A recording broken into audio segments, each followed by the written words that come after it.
Bueno, ¿cómo están? Bienvenidos a todos y todas a este inicio que va a ser el tratamiento de la obra de Godard. Particularmente nos vamos a centrar en algunas de sus películas, intentando abarcar toda su filmografía, Sin Aliento, que es su primer película.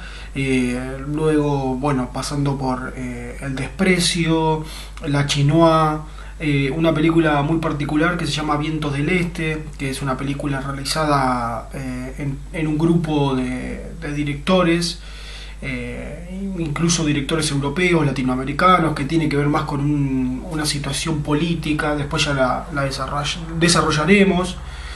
Y bueno, y también les di para que vieran El Libro de la Imagen, que es su última película del año 2018.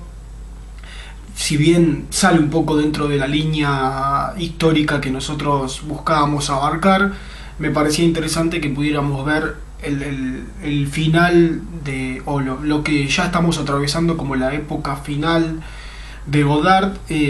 Bueno, saben que él tiene 89 años y que, si bien está planeando hacer una nueva película, está en el final de su vida y de su carrera, obviamente.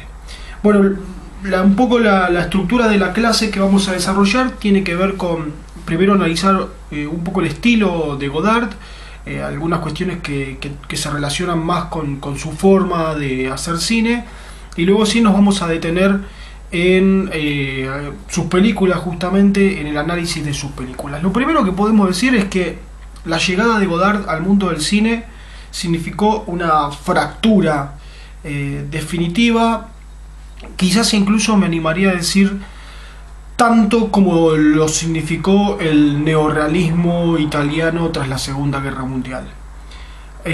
Obviamente no estoy hablando de Godard solo, sino hablo de todo lo que se llamó la Nouvelle Vague, que es un poco lo que estamos analizando. Pero no es lo mismo dentro de la Nouvelle Vague decir mencionar las películas de Claude Chabrol que mencionar las películas de Godard. Incluso no es lo mismo mencionar el cine de Truffaut que mencionar el cine de Godard, que de alguna forma fue mucho más rompedor, incluso desde su misma película, de lo que igualmente fue Truffaut, que generó una ruptura. Todo el movimiento en sí, pero el aporte de Godard hasta nuestros días sigue siendo muy llamativo, muy considerado.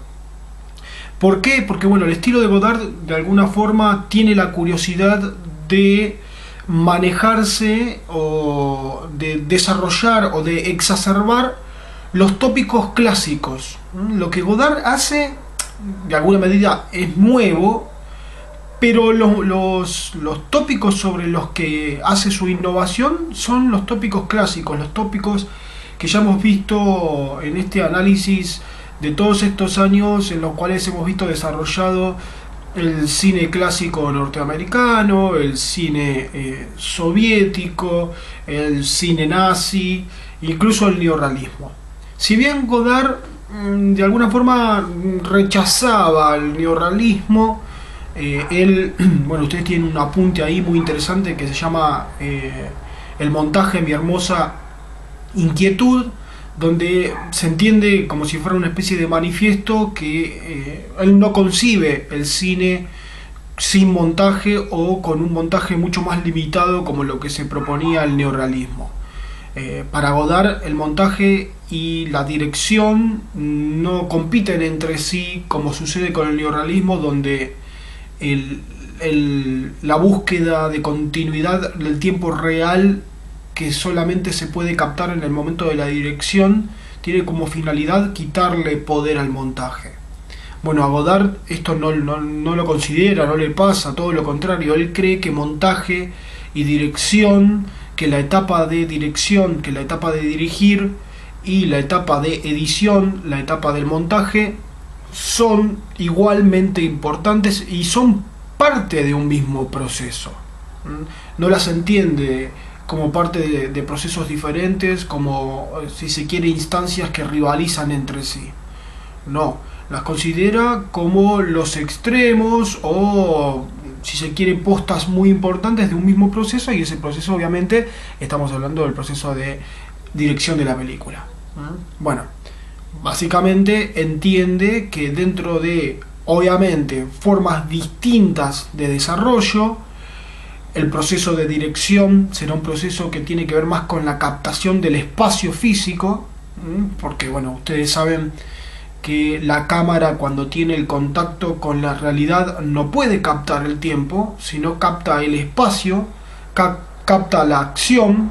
Lo que provee de tiempo a la película, entenderá Godard, es el montaje. El montaje es el encargado de marcar y de desarrollar, de estirar o de comprimir el tiempo captado en materia del espacio, que a su vez pudo capturar la dirección. Los neorrealistas no. Los neorrealistas dirán: el tiempo tiene que ser principalmente el tiempo captado en la dirección, el tiempo relacionado al espacio, a cómo la cámara se mueve en el espacio, o cómo la cámara se queda quieta en un espacio y el tiempo sucede frente a cámara.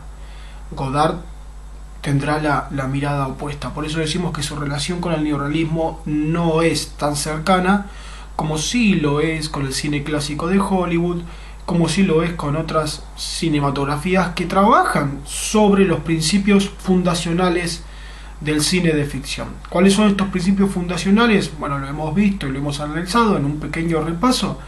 Tienen que ver con la fragmentación. El tiempo real, saben ustedes, según la mirada clásica, según la mirada que va a tomar Godard, el tiempo real no se puede captar en la cámara. Lo que se tiene que construir es un tiempo cinematográfico que de alguna forma entienda como si este tiempo tomara una fisionomía perceptiva, es decir, no va a buscar desarrollar un tiempo universal, sino el tiempo que vamos a ver plasmado en la pantalla es el tiempo perceptivo, propuesto por el realismo perceptivo baziniano de André Bazin. Esa es una diferencia importante que tiene con el cine de Hollywood, que cree sí que el tiempo cinematográfico será un tiempo universal o intentará plasmarlo de esa forma. Godard no. Godard de alguna forma sale de los principios del realismo baziniano, utiliza la fragmentación como modo de desarrollar un tiempo cinematográfico perceptivo, un tiempo cinematográfico individual, subjetivo, propio de un personaje o de los personajes que interceden en la película. Intenta que el espectador pueda percibir ese tiempo cinematográfico a partir de la subjetividad de los personajes, no que se adueñe del tiempo cinematográfico a modo de un tiempo universal, y en base a eso busca generar una experiencia en la cual obviamente la conexión no va a ser sentimental, no hay una conexión sentimental entre los personajes y la narrativa de Godard y el espectador, como sí sucede en Hollywood, porque obviamente, como en Hollywood, cuando vemos las películas creemos que estamos viendo la realidad y las vivenciamos con el sentimentalismo con el cual vivimos nuestra propia realidad. En Godard,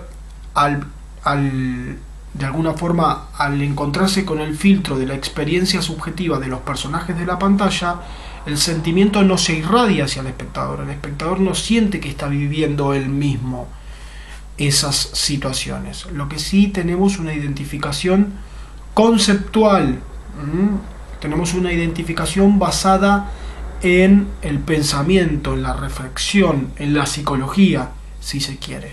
Por eso cuando vemos en el inicio de Sin Aliento, cuando vemos la huida, cuando vemos el escape del personaje de Jean-Paul Belmondo, no nos importa tanto si él va a salir ileso, si él va a llegar a salvo o no a destino. No hay una conexión empática sentimental. Lo que nos importa es darnos cuenta que ahí hay una huida, hay una conexión conceptual. Esta base del conceptualismo será muy importante para el desarrollo del cine de Godard. Y obviamente una vez que tenemos el concepto extraído, cuando lo sacamos de la película, cuando lo llevamos a la reflexión propia de los espectadores, ahí sí aparece la conexión de identificación con nuestras propias experiencias. Pero lo que Godard quiere es que nosotros extraigamos conceptos, no sentimientos, de la pantalla. Ahí opera un poco el realismo baziniano, entendiendo que hay distancias considerables entre lo que Bazin había propuesto originalmente y lo que termina siendo el cine de Godard.